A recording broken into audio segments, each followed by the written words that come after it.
Instead of getting Paul George, instead of getting Eric Bledsoe, they ended up with Isaiah Thomas. And you've got to recognize that when the Cavs traded for Isaiah Thomas, the people that cover the league on a daily basis said the big asset in the Kyrie Irving trade was not Jay Crowder, and it was not Isaiah Thomas. Right. It was the Nets pick. And so maybe that makes sense for the Cavs long term, but that's where a lot of LeBron's frustration comes from, is you trade away the second best player on our team, a guy we've won a championship with, and the big return is this nebulous asset that I may never see the fruits of. Even if I'm LeBron and I stay, it's very rare for a rookie to have a serious impact in his first couple years in the league. And LeBron's in year 15. So that's where the frustration begins. The frustration then builds when the immediate return, Jay Crowder, has his worst season. And then Isaiah Thomas, right after the trade, we find out injury worse than the Cavs thought. They go back to Boston. We want more than you initially gave us. Isaiah's not going to be ready till Christmas, even not ready at Christmas, not going to be ready until January. Now we're nearing the end of January.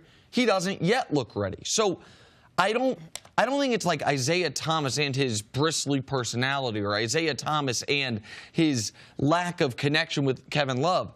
I think it's the whole situation where LeBron knows this might be his last year in Cleveland. LeBron knows his window of time as the best player in the world is at least approaching a close. Right. And what did they get for Kyrie Irving? Right now, not much. And when you see how well Paul George is playing, when you see you maybe could have gotten Paul George and Eric Bledsoe, it adds to the overall frustration. It adds to the frustration that both of these guys forced trades. Eric Bledsoe forced his way out of Phoenix.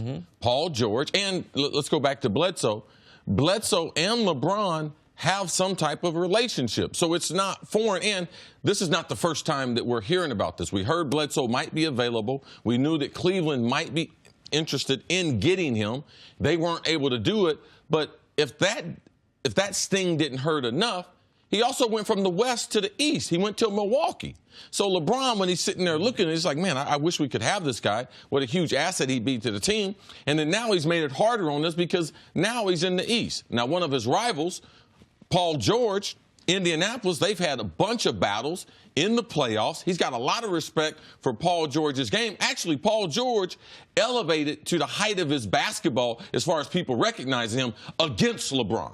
Like, he played his best basketball in a couple series against LeBron James. So there's a great deal of respect there. He forced his way out of Indianapolis for basically a small price that it would take for an all-star player. A small return, especially at the time, because we didn't know Oladipo was going to turn into this guy. The Cavs could have easily beaten that trade, and they were going to. It was Phoenix that held it up because they didn't want to trade away the number 4 pick. Right. On paper, it looked like Cleveland had made a better offer than what they actually received for Paul George. So that would have frustration. Now we start the season. LeBron starts hurt.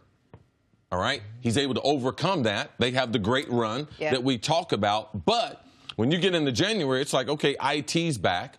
Now, what is our team really like? Crowder's having an awful year. JR's having an awful year. LeBron's got to make this life decision that it's not right now, but you have to look at it. And the number one part of the trade with IT is the asset that's still sitting on the shelf. That he may or may not reap the benefits. It's not helping LeBron. So, yes, he would be frustrated with their talent level. This is not a championship team. The deal for Kyrie Irving, I said 2 weeks ago that the Cavs, part of their problem was they missed Kyrie. So, yes, I'm not shocked that LeBron would be upset by where they are right now. And Isaiah not being healthy is part of the problem. And I just want to add one thing, because I don't want it to be missed in the read you did leading into this. LeBron, if they got Paul George, wanted him to sign long-term. That debunks to a degree this idea that LeBron decided a year ago that this is going to be his final year in Cleveland. Yeah, I think the majority of people who really have an ear on the situation would think that LeBron hadn't made up his mind. All this stuff that he was going to L.A., that was just That's just TV talk. That's just radio talk. There was really no insight that LeBron would just be going to L.A. just because he had a house there. I agree with you, but a lot of the people watching the show get their information from TV talk and radio talk, so I just want to further amplify the idea that LeBron was dead set on this being his last year in Cleveland headed into this year. I don't think there's any merit to it. Now, I don't think he was convinced he was staying forever either. Right. But when the Cavs make this trade, they were already planning for life without LeBron. And LeBron is sitting there, I believe, thinking, but you don't know if you're going to have life without me. What you do know is you have the best player in the world right now. Why would we not do everything we can to win championships right now rather than a contingency plan? And that's what that Brooklyn pick is. Okay, but maybe they thought that's what they were doing, getting Isaiah Thomas, because it certainly looked like Isaiah Thomas was going to contribute a ton to any team, and maybe it was just an outlier year that he had last year. But I would ask you this, if, as you say, everything leads up to this February 8th trade deadline, and that's sort of your, line as to whether or not there are problems with the Cavs and not problems with the Cavs, because you think things are going to get set sort of when that day comes and goes, why, shy of doing this to let the world know that this team needs more, why would you want to contribute more to something that's already done and passed and finished? They didn't make the trade. This is what they have now. And maybe they trade something by February 8th, but this is their lot. So why come out with yet more friction on this team? Why every day something else has to be said to cause more conversations about what's wrong with the Cavs and not, hey, let's try to fix this? Right. This is not something else coming out. This is just when people look at the situation and you wonder, okay, what could be some of the problems? Then you start to discover, wow, when you look at the team, Isaiah being hurt, the asset of the Brooklyn pick being on the shelf. I don't believe Cleveland was planning for life after LeBron James. I believe that with that pick, they thought that they might be able to parlay that into keeping LeBron. I didn't think that they ever thought they were going to keep that pick for the future, to build the team.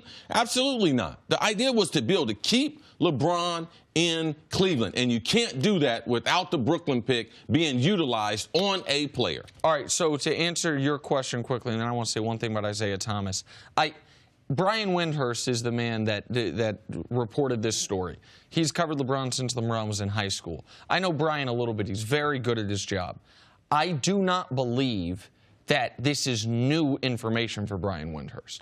I think he knew this over the summer. LeBron wanted Paul George and Eric Bledsoe. And I think a lot of good journalists do, it's long season. You have things in the chamber, and okay, if it isn't going well for the Cavs, this is a piece of information that I don't think it was this week LeBron called Windhorst and said, man, I didn't even want IT. So I don't think, to answer your question, I don't think that is. Well, I think it's important for people to know. This is not the first time this information has surfaced. Sure. The timing of it is what was sort of that Paul George was available, and LeBron had interest in getting Paul George. The added nuance to this that Windhorst did on the podcast was that that is adding to the friction with Isaiah Thomas and LeBron. I do want to say one thing about Isaiah Thomas, and it's why I wouldn't sell all my Isaiah Thomas stock yet.